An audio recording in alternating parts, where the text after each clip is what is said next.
Sekira 15 titik coretan aksi vandalisme bertuliskan Adili Jokowi meluas hingga ke Yogyakarta.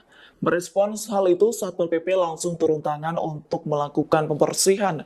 Menurut Kepala Satpol PP Kota Yogyakarta, Okto Nur Arafat, lokasi yang menjadi aksi vandalisme diantaranya di pagar Stadion Mandala Krida, halte Trans Jogja di Jalan Sultan Agung. Selain itu, jembatan layang Lempuyangan hingga kawasan Simpang 4 Jetis. Terkini, Okto memastikan tulisan Adili Jokowi di beberapa lokasi seperti di pagar Stadion Mandala Krida sudah diblok dengan cat semprot. Sebelumnya, vandalisme Adili Jokowi terpampang di sejumlah tembok sudut kota Medan hingga Jakarta. Menurut pengamat politik dari Universitas Sumatera Utara, Indra Fauzan, Download Tribun X sekarang, menghadirkan lokal menjadi Indonesia.